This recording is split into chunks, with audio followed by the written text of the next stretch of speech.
welcome to this very first episode on the Fabled Lands. My name is Guy, and I've had a request to do reading for the general viewers out there who think that I might have a good reading voice. So I put in some thought into what might work and what might not work. And the best that I could come up with was for me to go through an actual role-playing reading. Now, the way that it's going to work was in the late 80s and the early 90s, choose-your-own-adventure storybooks became really popular. And they really flourished until about the late 90s, where computer games started to come in and the books started to fade away into obscurity. Now, at the pinnacle of the choose-your-own-adventure role-playing games was the Fabled Lands series. Now, this is one of the books, the original books that I purchased in 1993, 94, around there. And I was lucky enough to get my hands on all 5 of the large print books that they released. Now, these are just amazing. Now, I moved from South Africa to Japan, and what did I bring with me? I brought my Fabled Lands books with me. Now, the reason for that is because that this series of Choose Your Own Adventure books, there's 6 in total that I have. There's a 7th one in the works from what I understand. But the reason why these books are so interesting is because this map, which you can see there, this map is the entire world.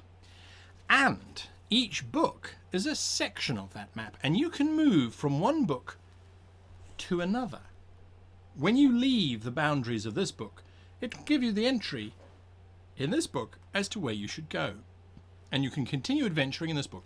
As a matter of fact, the books are so well chosen, so well written, so well designed in terms of a choose your own adventure that you can decide, I'm not going to become a hero. I'm going to become a pirate. I'm going to become a merchant. I'm going to trade resources from the harbors here at, say, Yellowport. I'm going to sail all the way over to the land of the hidden faces and sell grain there for a profit.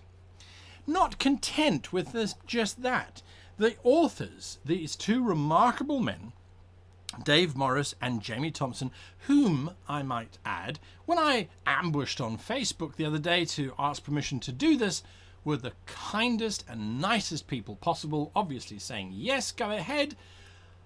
They decided that the books were going to change as you played them. So when you visit, say, for example, Yellowport, it might change depending on how many times you visited there. So there's a system of checkboxes as well as codes, code names, and you can see that down there. I've got code words in a little box. You can see that there. Now, I've written in Aspen. I was actually just doing a check to make sure that the technology that I've decided to use was working, and it is. So you'll have to forgive me if from time to time I look a little bit distracted. It's because I'm busy filling in the form as we go. So this is the character sheet. This is the character that I've decided to play, Carrick Vassar and Valasar.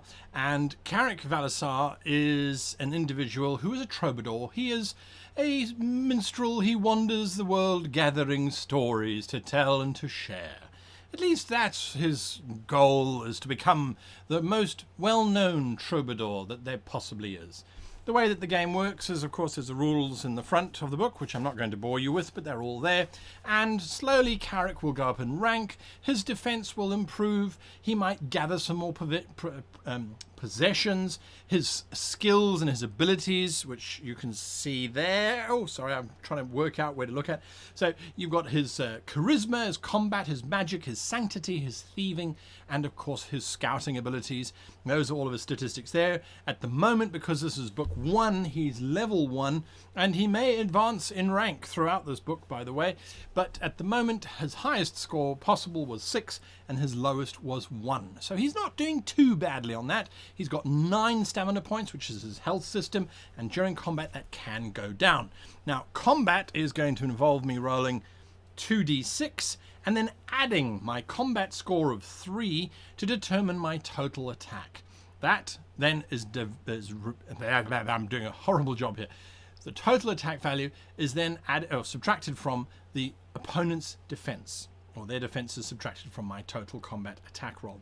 The difference, if it's positive, is the amount of damage that the enemy takes. The enemy then makes their own attack roll, adding their combat skill modifier to their dice roll, and they compare that to my measly defense of 5. If their attack is higher than my 5, whatever the difference is, I take that as damage. If I get down to 0 stamina points, I'm dead, and this book reading is over. All right, so now we've taken about 6 minutes just to get into the whole thing. Now we can actually start. Right, The War-Torn Kingdom, Fabled Lands, by Dave Morris and Jamie Thomson. As read by me. Please let me know what you think at the end of this video as to whether I should continue doing this or not. I had no idea how to actually do a choose your own adventure reading plus book thing plus. So this is how I've chosen to do it. If you can think of a better way, please let me know. The approach of dawn has turned the sky a milky grey-green, like jade. The sea is a luminous pane of silver. Holding the tiller of your sailing boat, you keep your gaze fixed on the glittering constellation known as the Spider. It marks the north, and by keeping it to port, you know you are still on course. The sun appears in a trembling burst of red fire at the rim of the world. Slowly, the chill of night gives way to brazen warmth. You lick your parched lips. There is a little water sloshing in the bottom of the barrel by your feet, but not enough to see you through another day. Sealed in a scroll case, tucked into your jerkin, is the parchment map your grandfather gave you on his deathbed. You remember his stirring tales of far sea voyages, of kingdoms known beyond the western horizon, of sorcerous islands and ruined palaces filled with treasure. As a child, you dreamed of nothing else but the magical quests that were in store if you were to become an adventurer. You never expected to die in an open boat before your adventures even began. Securing the tiller, you unroll the map and study it again. You hardly need to. Every detail is etched into your memory by now. According to your reckoning, you should have reached the east coast of Harkuna days ago. A pasty grey blob splatters on the map. After a moment of stunned surprise, you look up and curse the seagulls circling directly ahead. Then it strikes you. Where there's seagulls, there may be land. You leap to your feet and scan the horizon. Sure enough, a line of white cliffs lies a league to the north. Have you been sailing along the coast all this time without realizing the mainland was so close? Steering towards the cliffs, you feel the boat judder against the rough waves. A howling wind whips plumes of spindrift across the sea. Breakers pound the high cliffs. The tiller is yanked out of your hands. The little boat is spun around, out of control, and goes plunging in towards the coast. You leap clear at the last second. There is a snap of timber, the roaring crescendo of the waves, and then silence as you go under. Striking out wildly, you try to swim clear of the razor-sharp rocks. For a while, the undertow threatens to drag you down. Then suddenly, a wave catches you and flings you contemptuously upon the beach. Battered and bedraggled, you lie, gasping for breath until you hear someone walking along the shore towards you. Wary of danger, you lose no time in getting to your feet. Confronting you is an old man clad in a dirty loincloth. His eyes have a feverishly bright look that is suggestive of either a mystic or a madman. Well, what have we here, friends? Asks the old man. He seems to be talking to someone next to him, although you are certain he is alone. Looks like a washed-up adventurer to me, he says in answer to his own question. All wet and out of luck. He carries on having a conversation with himself, a conversation that quickly turns into a heated debate. He is clearly quite mad. Excuse me, excuse me, you shout above the hubbub in an attempt to grab the old man's attention. He stops and stares at you. "Is this the Isle of the Druids?" you ask impatiently. "Indeed it is," says the old man. "I see that you are from a far land, so it is up to me to welcome you to Harkuna. But I think you have much to do here, for it is written in the stars that someone like you would come. Yes, your destiny awaits you. Follow me, young adventurer." The old man turns smartly about and begins walking up the path towards some hills. You can just see some sort of monolithic stone structure atop one of them. Come on, I'll show you the gates of the world," the old man babbles. So do we follow him? Do we explore the coast? Or do we head into the nearby forest? Now, I haven't played these games, these books particularly, for the last 10 years, so I can't remember what to do. I think I'm going to follow him. Just to see. We can always hopefully run away if we run into trouble. During your short trip upward, the old man regales you with tales of your destiny and fate, continuously arguing with himself as he does so. You reach a hill crowned with a circle of large obsidian standing stones. Despite the bitter wind that blows across these hills, the stones are unweathered and seem almost newly lain. "Here are the gates of the world," says the old man.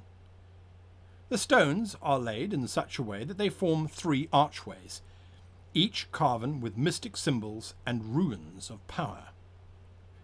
"Each gate will take you to a part of the world of Harkuna, though I know not to where," explains the old man.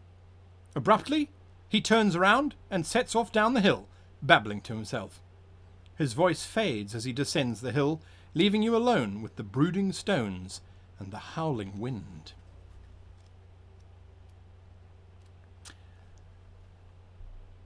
There are 3 stone gates engraved with ancient runes. Each gate is marked with a name: Yellowport, Marlock City, and Wishport. From here you can see the coast and the whole of the island, which is heavily forested. Well, we could explore the coastline. We could head into the forest. My scouting is not very good. I don't like the idea of getting lost in the forest. More of a town person, me. We could step through the port to Yellowport Arch. That, if you look at the map, is right there at the bottom of the map. Yellowport at the end of the stinking river. I seem to recall that river being rather nasty. We could step through to Marlock City. That's just on the far tip of the map down there. Or we could step through the arch to Wishport, which I think is in book 2. Well, I'm not too keen to go to book 2 just yet, because I've only got the one map loaded. So, with that in mind, I'm not sure. We don't want to go to the forest. Do I go through the archway? No, I want to explore this island first before we leave. I mean, this is the Isle of the Druids. I haven't seen any druids yet, except for that old man. All right, so we're going to explore the coastline, 128.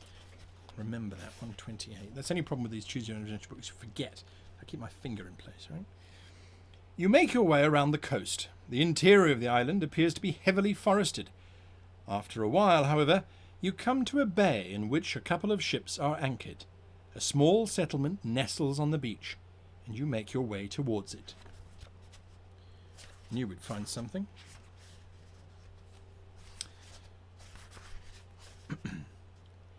Gain the code word Aspen if you do not already have it. Well, that's exciting. Our first code word. Aspen. Right.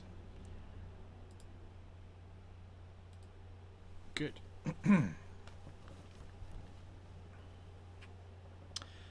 The trading post is a small village set up here by enterprising settlers from the mainland. Its main export appears to be furs from the forest.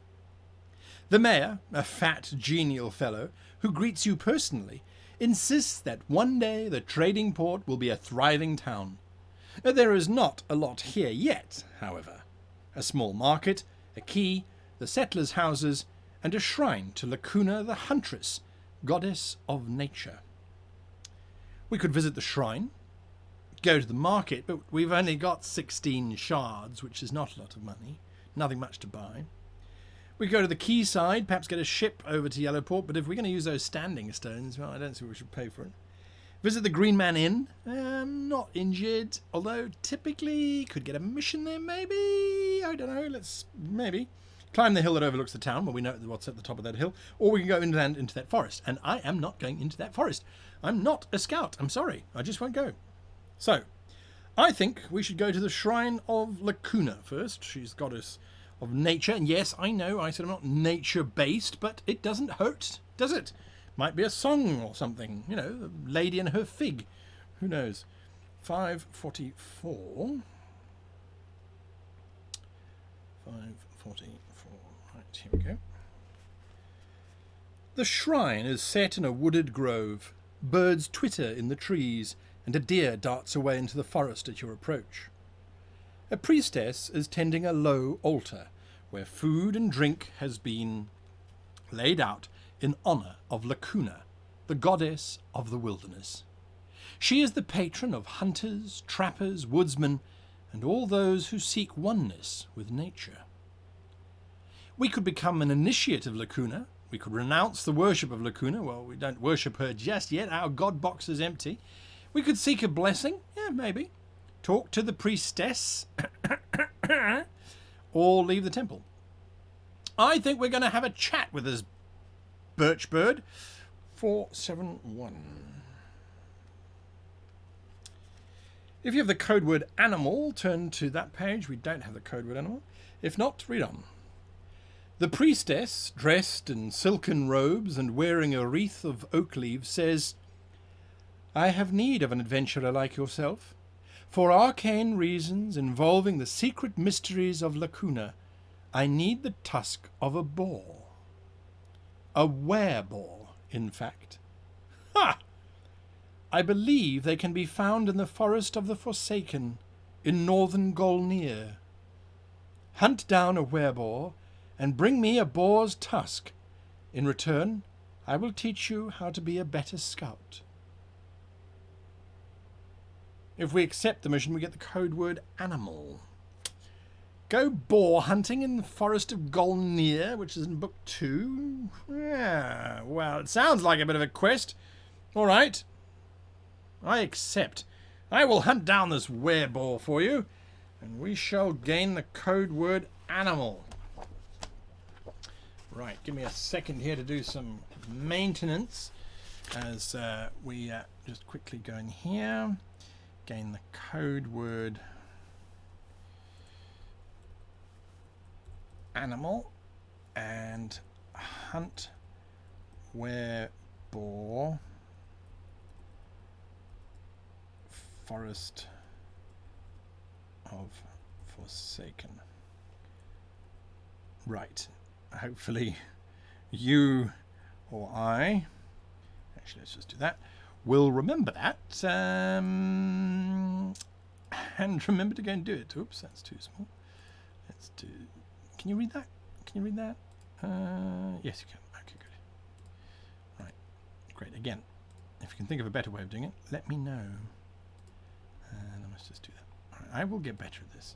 Okay, right. Hunt were-boar in the Forest of the Forsaken. Fantastic. Got it. Got it. Got it.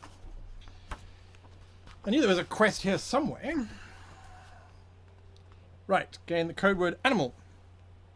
Turn to 544.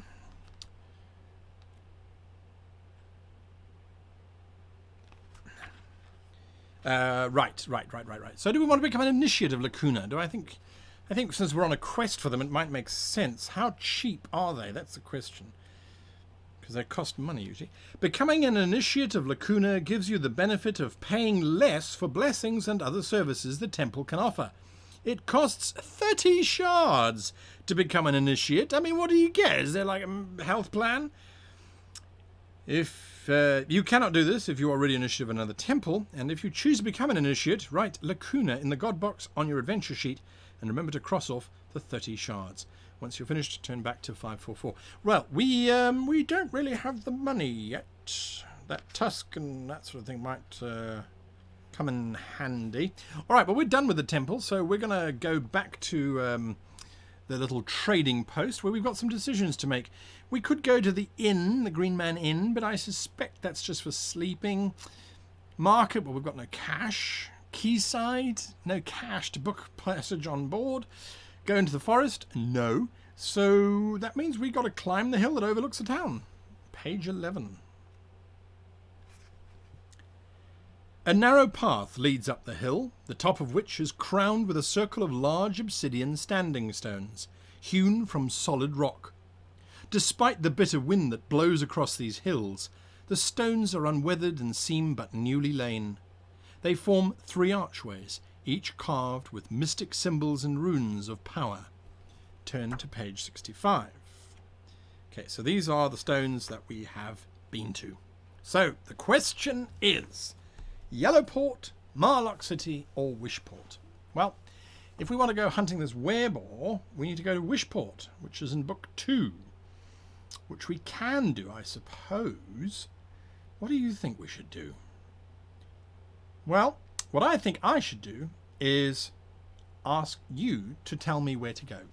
So in the comments below, just jot down, firstly, is this something that you could get into? Is this something that you'd prefer that we did as podcast without me doing all of the interjecting in between? Is it something that could be done better and you know a better way? Drop it in the comments below. Is this something that's a complete waste of time and you have no interest in watching it whatsoever, in which case don't leave a comment whatsoever, don't hit the like button, basically just move on. Let me know. I would really like to know. I really would like you to experience the amazing, amazing space that is the Fabled Lands. It's a really great book. Series of adventures that link together in a wonderful way. You did ask me, some of you anyway, to do some reading, which I have now done. So let me know what you think. And maybe it might just be a case of, just read contemporary stuff as a regular. We don't care about the adventures that await us. Anyway, I hope that this has been entertaining in one shape, form or another. And until next time, do we go Wishport? Do we go Yellowport? Marlock City? You decide. Until then, goodbye.